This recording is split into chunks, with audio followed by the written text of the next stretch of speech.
नमस्कार, मैं हूँ मर्जीना। प्रोफेसर रितु मैम, इनसे कुछ सवाल करेंगे। मैम, अभी सुना गया है कि आप आंदोलन छोड़ के चुनाव लड़ रही हैं, इस पे क्या कहना है आपका? ये अच्छा मैंने भी आप ही से सुना है।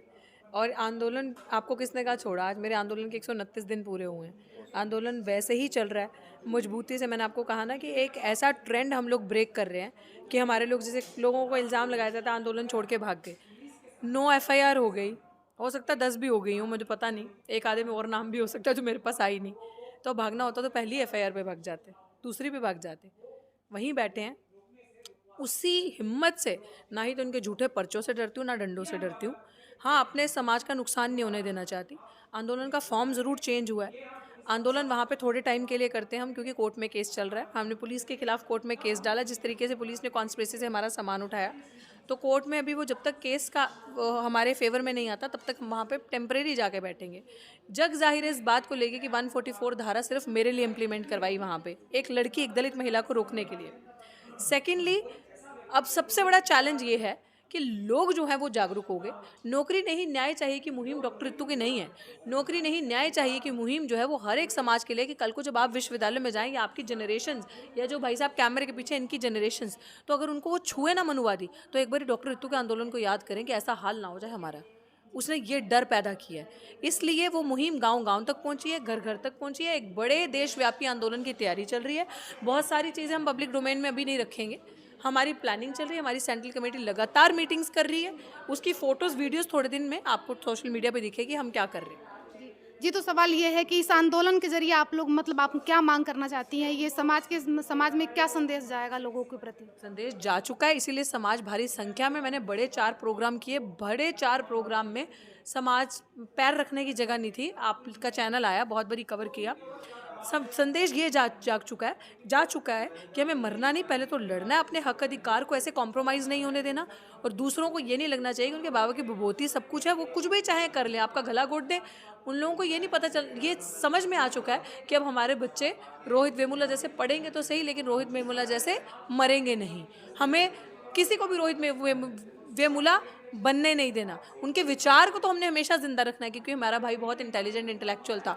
ये ट्रेंड तोड़ना है कि आपने अपना सुसाइड करके, आत्महत्या करके अपने आप को ख़त्म नहीं करना, आपने सिस्टम को ख़त्म करना है। तो ये मैसेज जा चुका है और गया है।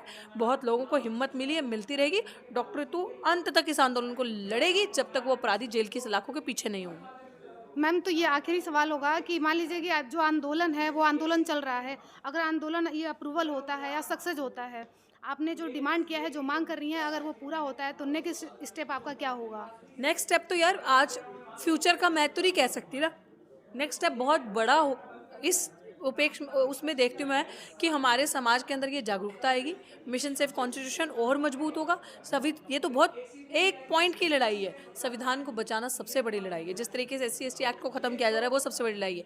लोगों की थाली से जो निवाले छीने, डिस्प्लेस करके दिल्ली यूनिवर्सिटी में जो आपके हमारे समाज के लोग पढ़ा रहे थे, उनको 15-15 20-20 साल पढ़ा रहे लोगों को निकाल के RSS ने गद्दार मूर्खों की फौज अपना कैडर भर दिया। ऐसे ऐसे गवारों को वहाँ भर दिया। अपने समाज के लोगों को बैकलॉग लाना, वापस उन लोगों की थाली में निवाला देना। लड़ाई बहुत लंबी है, लेकिन लड़ना है, क्योंकि इस लड़ाई को लड़ने में मज़ा आ रहा है। ईमानदारी की लड़ाई को लड़ने का अलग ही हुस्न और अलग ही नज़ारा होता है, और वो हम देख रहे हैं। मैम, जैसे कि ये दिल्ली है, यहाँ पे लोग थोड़ा-सा ज़रूर अवेयर हैं, पढ़े लिखे हैं, लेकिन जो गाँव में लड़कियाँ रहती हैं, जो पिछड़ी जात की होती हैं, जिनको आगे बढ़ने नहीं दिया जाता है, उनके लिए क्या संदेश अब होगा? उनके लिए तो मैं आपको संदेश दे रही हूँ। जब प्राचा साहब चुनावी दौर में हमने उतारा, उनको फोर्स करके कि आप करो, तो इसीलिए तो वो छोटे-छोटे ज़िलों में ऐसे लोग पहुँचेंगे तो आवाज़ उठेगी ना संसद तक।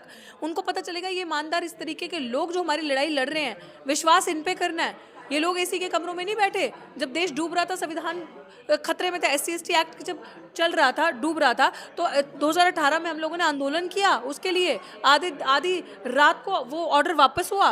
तो इसीलिए लोगों के अंदर ये फीलिंग आनी चाहिए, हम अकेले नहीं हैं। ऐसे लोग प्रत्याशी बन के, लड़ के, जीत के संसद में पहुंच रहे हैं, जो हमारी आवाज़ उठाएंगे। तो ये है। तो मैम, लगातार आप बीजेपी और RSS को टारगेट कर रही हैं, तो इस पे क्या कहना है आपका? क्या कहना, मतलब वो है क्या?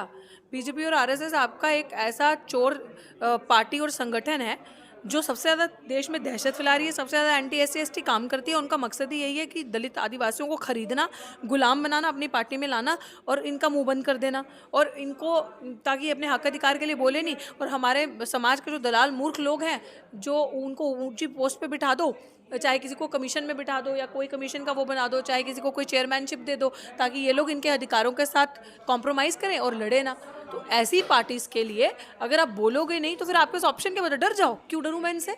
हैं, मेरे को ये दहशत से डराएंगे तो मैं डर जाऊंगी? मैं पढ़ी लिखी लड़की हूँ, अपने अधिकारों को जानती हूँ, संविधान को जानती हूँ, मेरे हक अधिकार क्या है। इसीलिए टंके की चोट पे ईमानदारी से अपने समाज की आवाज़ उठाती हूँ, अपनी आवाज़ उठाती हूँ और ऐसी बुलंदी से उठाती रहूँगी। इस शोषण अन्याय के खिलाफ लड़ती रहूँगी। मैं कोई वो दिखावा देने वाली या जनता से कुछ मांगने वाली वो नहीं हूँ कि हाँ आप मुझ पर विश्वास रखो ये दोगे। मैं करके दिखा रही हूँ और फिर बोलूँगी देखो मैंने क्या किया है। धन्यवाद। पकोड़े तो बेचना ऑप्शन ही मोदी जी ने दिया ना। अब रोजगार नहीं है, पढ़ लिख के नौकरी करी वो छीन ली है, सब कुछ तो छीन लिया, तो ऑप्शन क्या बचा? तो जिसने जो दिखाया उसको उसी की भाषा में जवाब है। ले तूने बोला पकोड़े बेच लो, पकोड़े बेचेंगे। युवा पे क्या प्रभाव पड़ेगा इस चीज़ का? युवा को समझ आएगी, युवा जागरूक होगा, एक साथ होकर लड़ना है, वरना सभी पढ़े लिखे युवा के पास यही होगा कि अपनी डिग्री लगा के पकोड़े बेचने लायक ही हम रह जाएंगे, और वो भी बेचने जाओगे तो एफआईआर हो जाएगी। इसीलिए मुझे लग रहा है कि युवा को इससे एक मैसेज जाएगा, पूरे देश में जागरूकता आएगी और उनकी बात का तमाचा उन्हीं पे बजेगा। जो युवा समझदार होगा साथ आएगा और लड़ेगा।